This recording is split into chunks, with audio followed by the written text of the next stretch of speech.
Bien.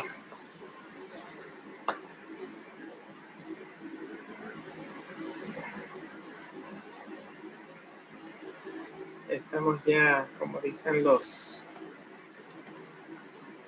locutores, estamos ya en el aire. Vamos entonces a... Sí, adelante. Una pregunta, usted habló como, hablando de la materia asignada, usted decía que esto se da gracias a un X agente, o sea, ¿cuál era la gente que usted planteaba ahí? Lo dio notar, que no lo... Retoma la pregunta, que no logro entenderte. Que en cuanto a la materia asignada, o sea, se da gracias a un agente que usted mencionó, no me recuerdo el nombre. Un receptáculo. Un receptáculo agente. O a un objeto. Lo que pasa es que la palabra sujeto puede entenderse como agente, pero es un agente de acción contrario a la palabra objeto. Pero cuando hablamos de sujeto gramatical, no tiene que ser agente. Por ejemplo, el celular es negro, el celular sería el sujeto y es negro es el predicado, pero no es un sujeto agente. Agente es quien ejerce una acción. Entonces, no sé, la palabra sujeto puede entenderse como agente contrario a objeto en algún caso. Ahora, si lo tratamos en el sentido gramatical, entonces ahí era donde estábamos un poquito reflexionando. Perdón, en el sentido lógico. El sentido lógico se puede entender dicho verbalmente, que sería una proposición, o no dicho verbalmente, que sería pensado sin ser dicho, que sería un concepto propiamente hablando. Entonces decíamos, ¿dónde está el sujeto? En la proposición, entonces se ordenaría más a un sujeto gramatical o en el juicio. Entonces se ordenaría más a un sujeto lógico, más de orden judicativo, más que de orden predicativo, más que de orden en el orden de las palabras. Y sería lógico como quiera. Pero hasta donde yo entiendo, el esfuerzo de Tomás de Aquino es convertir en un sujeto, en un concepto. Ahora que lo estoy pensando así con ustedes, a partir de esta pregunta, me suena que el esfuerzo de Tomás de Aquino es convertir la realidad asignada en parte integrante de un concepto nocional. O sea, y por lo tanto se podría decir sujeto lógico. Cuando yo digo Sócrates hablando de un individuo, o digo Pedro hablando de un individuo, se puede convertir en un sujeto lógico. Entonces, ¿en qué sentido se puede convertir en sujeto? Entonces entiendo justo eso que dice Tomás en tanto que materia asignada. ¿Por qué? Porque el entendimiento de alguna forma lo recibe en su hábitat, en su haber. Un hábitat o un haber que es conceptual, pero no es intramental, es intra y extramental.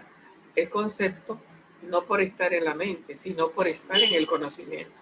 Es concepto de orden noxiológico, no digamos en el ente de primer modo, no concepto de orden inmanente, sino concepto de orden trascendente, no concepto en el orden intramental exclusivamente, sino incluyendo el orden extramental. Recuerden que no estamos fuera del conocimiento, concepto nociológico. Y en ese sentido, cuando hablamos de Sócrates, de Pedro, de Juan,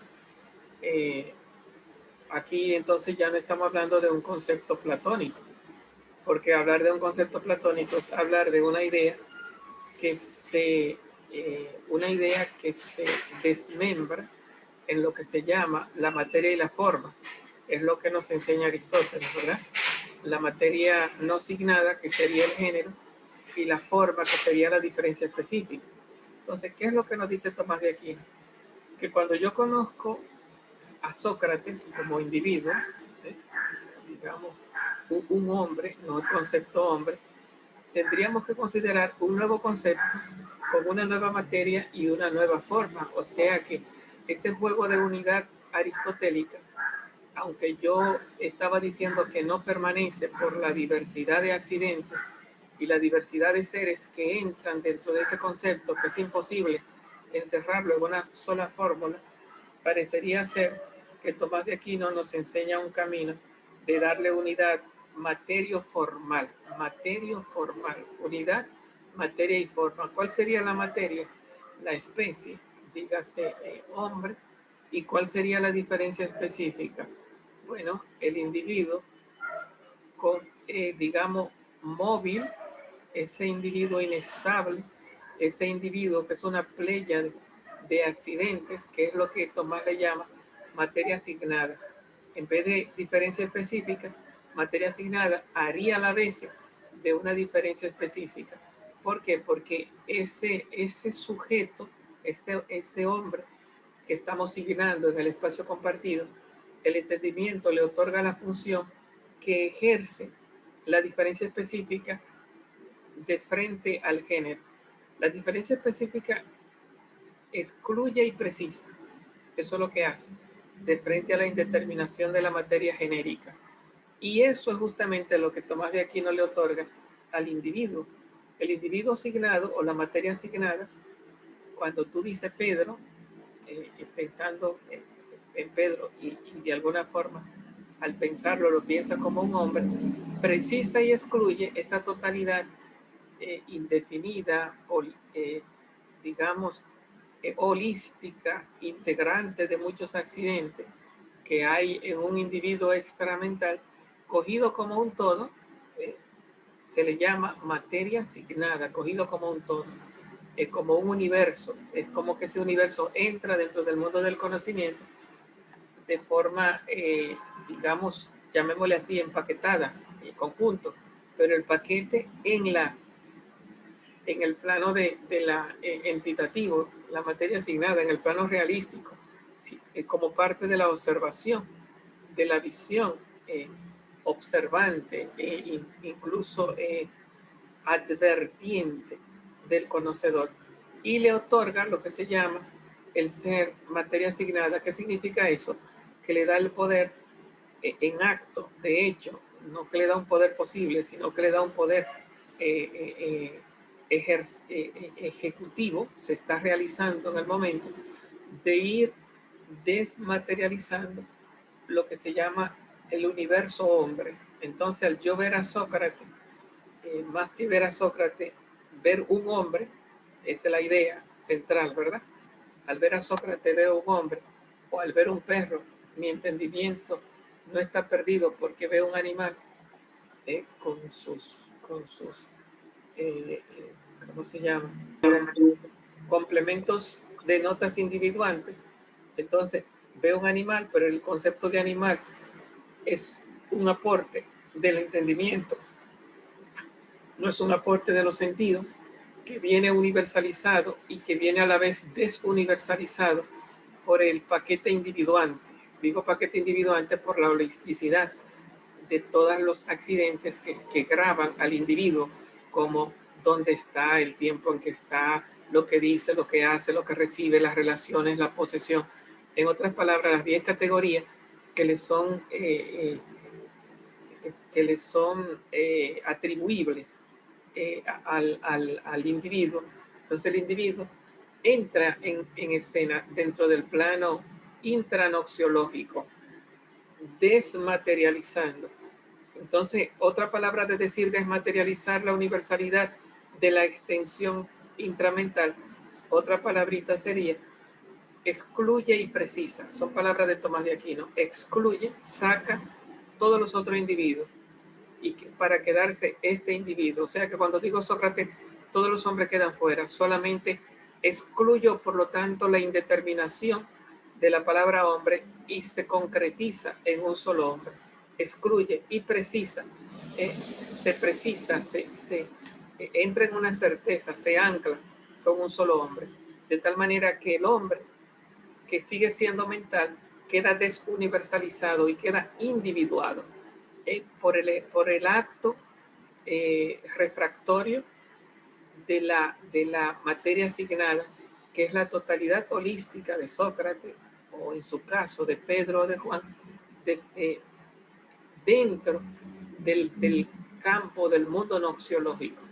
Si no estuviera dentro del mundo noxiológico, ese individuo llamado Sócrates o Pedro o esta piedra o esta casa no tuviera el poder de desuniversalizar, solo desuniversaliza en el mundo del conocimiento, por lo tanto entra en el plano noxiológico.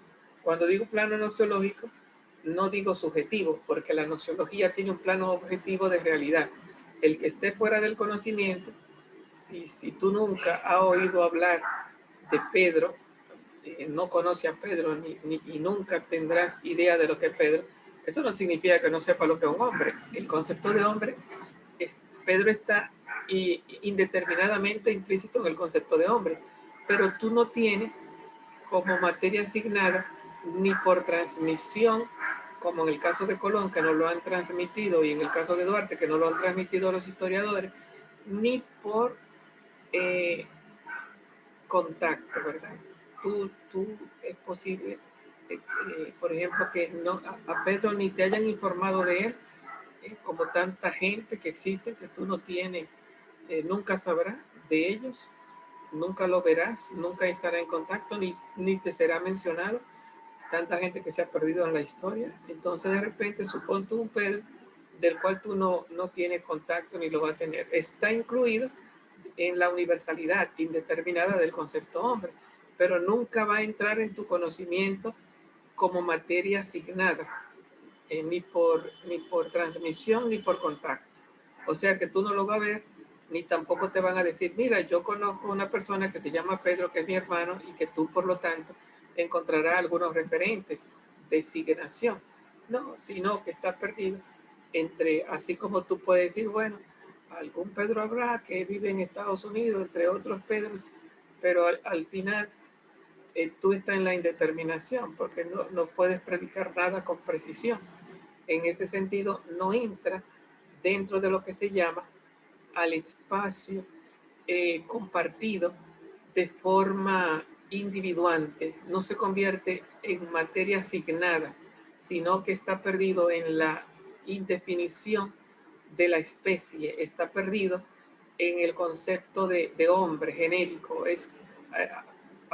Muchos Pedros tienen que haber en Estados Unidos.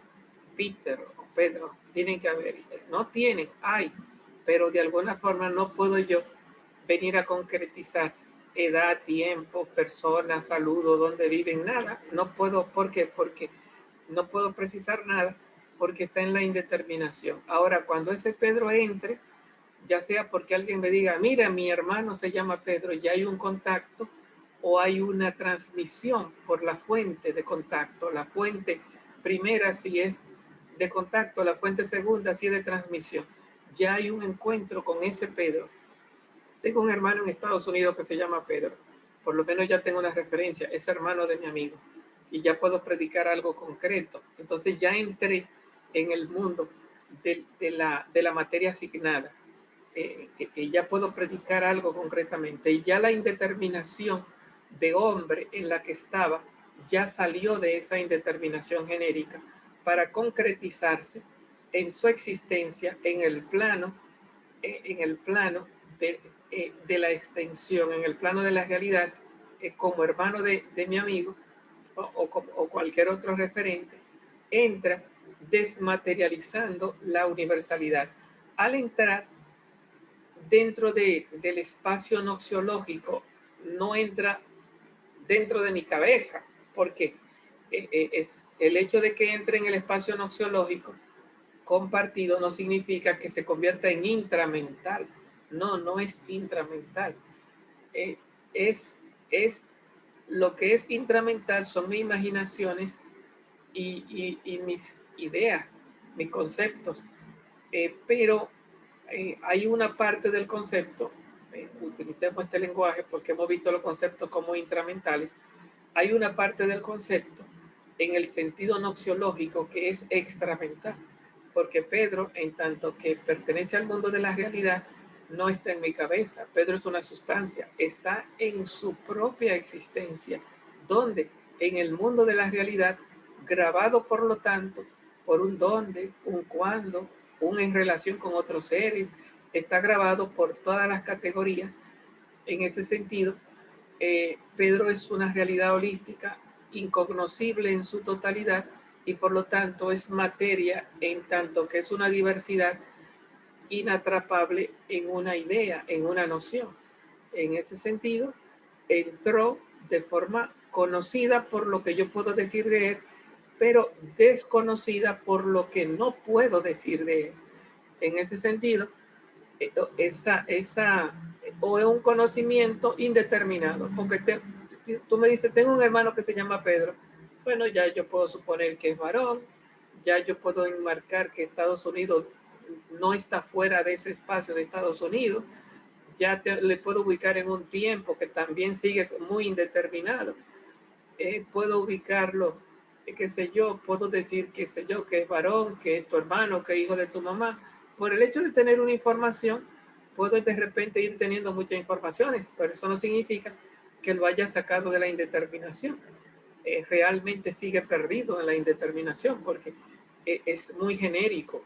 Estoy utilizando mis categorías genéricas de dónde, cuándo, para estar hablando de él y estarlo delimitando. Cuando él entre en mi mundo, diga, hola Pedro, este es mi hermano, entonces ya sale de la indeterminación para entrar en una cada vez más precisiones, ¿verdad? El mismo Pedro, gracias a mi entendimiento, precisa y excluye la indeterminación del hombre que hay en mi mente. Entonces, de repente, al precisar y excluir, el concepto es como si se calibra, ¿verdad? Se calibra, se concretiza, se regula en la unicidad de esta persona. ¿Quién hace esa calibración, esa precisión, esa determinación? Es otra palabrita que utiliza Tomás y es de Aristóteles, la palabrita determinar. He utilizado la palabrita precisa y excluye, que son de Tomás. La palabrita de Aristóteles, determinar, ¿no? Como salir de la indeterminación mental, de la materia mental extensiva. Entonces, el individuo entra en escena, pero no entra de forma intramental, sino intranoxiología, ¿verdad? Noxiológica, intranociológica. Entra en el conocimiento, pero como objeto. Recuerden que para que haya conocimiento tiene que haber un plano de objetividad, un plano, el mundo de los objetos, el mundo del sujeto y el mundo de las mediaciones. Si desaparece el plano del objeto, pues ya no habrá conocimiento. Entonces, cuando Pedro entra en mi conocimiento, no entra en mi mente, entra en mi conocimiento, lo cual no quiere decir que entra en mi mente, entra en mi conocimiento y entra en mi conocimiento como desconocido, porque el hecho de que yo conozca a Pedro no significa que pueda decir cuántos años tiene, de quién es hijo, qué le gusta, y si supongo todo eso de forma genérica, pero no de forma individuante, no son notas individuantes, no son informaciones que me vienen, digamos, de la evidencia del conocimiento de observación, ¿no? Del contacto o de la transmisión inmediata de las fuentes, sino más bien que son conocimientos que yo deduzco de lo que yo sé. Por lo tanto, no estoy conociendo sensiblemente, sino deduciendo genéricamente, deduciendo deductivamente. Ahora, cuando yo entro en contacto en la experiencia, lo sensibilizo, lo saludo, tú me hablas de él, entonces ya entra, digamos, desde los recuerdos, desde la experiencia, entonces junto con lo que se llama mi concepto, se va precisando y se va regulando. ¿Quién precisa, quién regula, quién determina?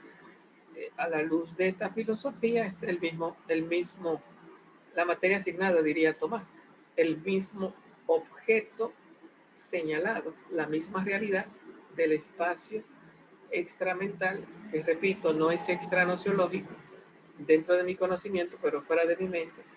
Entonces entra desmaterializando, desuniversalizando mi idea de hombre y concretizándola, individuándola en este hombre que se llama Pedro y ninguno más. ¿En qué sentido se convierte en concepto? Concepto sujeto. Aquí hablo Tomás. Bueno, concepto porque entra en el plano noxiológico, no en el plano intramental. No se convierte en idea, se convierte en parte de la extensión, en parte objetiva de la extensión, receptáculo de la extensión de la mente, individuante de esa extensión, materia asignada, individúa mi concepto, creando una unidad noxiológica, que es lo que Tomás le llama al principio de la clase el ente de primer modo, ¿verdad? Ente de primer modo. Entonces, dice Tomás que el ente se dice según la 10. El ente se dice según se divide en 10 géneros. El ente se dice de dos modos. Un primer modo por el que se divide en 10 géneros, por otro modo por el que significa la verdad de la proposición cuando no hay ente, pero en este caso hay ente. Hay ente, digamos, en el caso de Pedro hay ente, una vez que yo conozco a Pedro y tú me señalas a Pedro o hablamos de Sócrates. Entonces la materia asignada entra en el mundo conceptual, no intramental, sino conceptual noxiológico. Entonces aquí conceptual no significa intramental. También es intramental como extensión, pero permanece en el plano de la extensión, en el plano del espacio de los objetos, que es lo que garantiza la objetividad de mi conocimiento. No está dentro del plano de mi mente, está dentro del plano del conocimiento, a no ser que yo utilice mente como lo que conozco como mi mente. Si yo digo que ustedes están en mi mente porque yo lo conozco, pues entonces estoy llamándole mente a lo que es objeto. Lógicamente que hay muchas cosas en mi mente que yo desconozco, porque todo lo que ustedes son y lo que hacen yo no lo sé. Y sin embargo, ustedes en su realidad extramental, con mi yo no saber lo que ustedes son y hacen, están en mi mente así como desconocido. En ese sentido lo conozco de manera indeterminada y lo conozco como hombre. Y como hombre están desmaterializando mi concepto de hombre, pero están permaneciendo en el misterio justamente mental mío del no sé cómo manejan su vida y sus horarios y sus historias y sus pensamientos, aunque sé que lo tienen desde mi generalidad, pero no sé lo que son desde la especificidad observacional. Cuando llego a saberlo, pues en esa medida que lo voy sabiendo, voy teniendo informaciones de cada uno de ustedes por persona, pues se va degeneralizando mis conceptos universales y se van desmaterializando, desuniversalizando y se van individuando por las informaciones de la materia concreta o precisa. Es lo que Tomás le llama notas individuantes, ¿verdad? Notas individuantes. Entonces la materia asignada es una riqueza, es un universo sumamente rico que va regulando y precisando mi universo mental, porque mi universo mental es un universo genérico. Se va precisando, se va concretizando, se va calibrando, se va individuando, es la palabra filosófica, de frente a la determinación, precisión, exclusión que va haciendo el individuo que entra en mi conocimiento, creando una unidad conceptual dinámica, porque lo que yo conozco de ti no es un conocimiento acabado, es un conocimiento, digamos, inacabado, un conocimiento es siempre abierto a ir precisando más. En ese sentido, lo que yo conozco de ti, tú entras como un conocido desconocido. Es más lo que yo desconozco de ti que lo que conozco. Y lo que conozco es de alguna forma precisiones que van de alguna forma precisando, y entonces esa precisión está abierta a seguir siendo precisada. Puedo cada vez más irte conociendo y ir sabiendo más de quién tú eres, cómo te comportas como eres. Por lo tanto, la materia asignada no es una realidad estática. Eres tú en mi mundo noxiológico. Eres tú en el espacio objetivo en el que vive, que está dentro de mi conocimiento, porque ese espacio en el que tú vives es objetivizante de mi conocimiento. Es el espacio extramental, pero es mi espacio noxiológico y tú estás dentro con tu vida, que yo no la conozco y sé que no la conozco.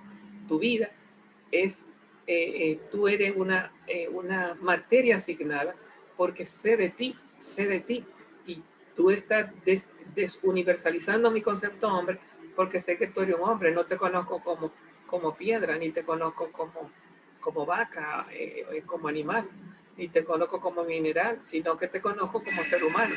Por lo tanto, yo no tengo que preguntar si tú eres un ser humano, sino que desde que yo te veo ya lo sé. Entonces, de alguna forma, mi mente te utiliza para desuniversalizarse. Y en ese sentido, mi universo hombre se está desuniversalizando cuando yo te estoy concibiendo a ti como hombre.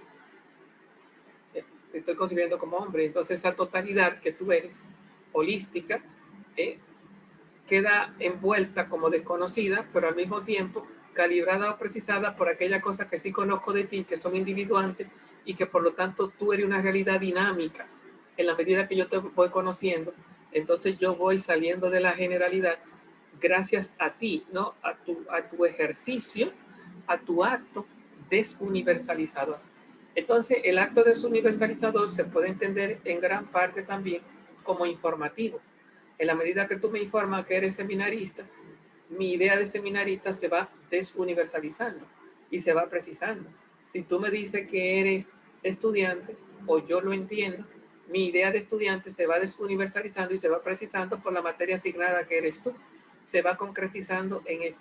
Entonces, en la medida que tú me vas dando información, yo voy saliendo de la generalidad y mi mente se va concretizando o va particularizando en ti en la medida que recibe la información de lo que tú eres. Entonces hay que entender que el individuo es fuente de información para el conocedor. Fuente de información no genérica, porque lo genérico ya está en mi mente. Lo universal ya está en mi mente. Bien. ¿Qué? ¿No se está oyendo? Sí, se está oyendo bien. En el pontificio, que están haciendo señas. ¿No se está oyendo o es levantando la mano que está? Levantando la mano. No, profe, levantando la mano. Una pregunta. Bueno, adelante. Profesor, cuando Tomás de Aquino menciona la materia óntica, ¿a qué se está refiriendo? Esa es la pregunta. Hemos dicho que hay dos materias ópticas, ¿verdad? Una de ellas es la materia física. Esa no es principio de individuación. Ese es el principio de individualización. Son dos cosas diferentes. La individualidad y la individuación. La individualidad es que todas las cosas, por el hecho de existir, son una sustancia en ella misma, existe en su misma existencia. Una piedra, si no existe, no está en el mundo de las piedras, no es un individuo, por lo tanto no está individualizada. Una piedra que Dios crea, aunque yo nunca la conozca y nadie la conozca, digamos que esté perdida en el mar, por el hecho de existir es un individuo, está en el mundo, está individualizada, existe en su misma existencia. ¿Quién individualiza la realidad? Para Aristóteles, la materia física. Recuerden que para Aristóteles no hay existencia extramaterial. La materia prima es la existencia para Aristóteles. Entonces, ¿quién individualiza a las cosas de este mundo? Bueno, Dios que la creó. Al crearla le dio unidad. Todas las cosas son una porque son una en ella misma, son una en existencia, diversa en esencia, una esencia primera, ¿verdad? Pero una en existencia, y su existencia la hace distinta a todos los otros existentes. Tú tienes tu existencia, es tuya y de nadie más y nunca más. Tu ser en existencia es irrepetible, único, distinto e irrepetible, ¿no? Bien, entonces, si decimos que la materia óntica es individualizante, es la existencia. La materia óntica individualizante es la existencia de cada ser, o, visto de Aristóteles, la materia prima de cada ser. Cada ser tiene su existencia diría Aristóteles, su materia prima. Recuerden que la materia prima es la existencia, una casa de madera es casa gracias a la madera. Sin la madera, la casa no existe. Entonces Aristóteles entiende que la materia es la existencia de la forma, de la casa. No hay casa sin la madera. No hay ser, identidad, sin la existencia. Y la existencia, aunque no tiene identidad, es la materia. Entonces la materia física, óntica, es la existencia o la causa de existencia de los seres del mundo. Gracias a la materia están concretizados en este mundo. Diríamos con Descartes, ocupan un lugar en el espacio, materia extensa. Entonces, hay una materia óntica que es la materia intrínseca a los seres de este mundo por el hecho de existir. Sin materia no están en este mundo, no existen. Gracias a la materia, todos los seres de este mundo existen. La materia es la existencia de los seres de este mundo que lo hace ocupar un espacio, un lugar en el mundo. Materia es lo que ocupa un lugar en el espacio a partir de Descartes, o lo que está grabado por ciertas dimensiones a la luz de Tomás de Aquino. Esa es una de las materias ónticas. Entonces hemos dicho que hay dos materias ónticas. Una es la que ya hemos dicho, la que concretiza, cuando tú coges cualquier ser y lo rompes, lo está dividiendo en su materia, de sus componentes. Coge una tiza y la destruye, esa es la materia, los componentes físicos. El agua, si tú llegaras a descomponerla en CO2, esa es su materia. Entonces materia es los componentes, ¿no? Digamos que ocupan espacio de este mundo, de todas las cosas. Entonces, lógicamente que en ese sentido no todos los cuerpos, no todos los existentes tienen materia, solamente los seres de este mundo tienen materia física. ¿Cuál es la otra materia óntica? Porque hay dos materias ónticas. La otra materia óntica es de la que estamos hablando. Es la materia asignada. Entonces, esta no es tan sencilla de entender y creo que esta clase no he hecho más que explicar en la primera sección y en esta segunda no he hecho más que explicar lo que es la materia asignada. La materia asignada es el individuo que ya viene con materia óntica, física, en otras palabras, ya viene existiendo y porque existe está en el mundo. Entonces, como ya está en el mundo, entonces en el mundo del espacio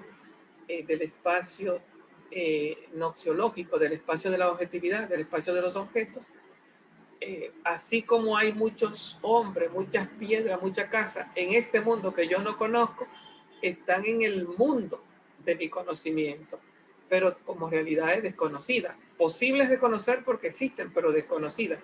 Cuando llegue esa persona y tú me la presentes y dices, profe, mire, este es un amigo mío.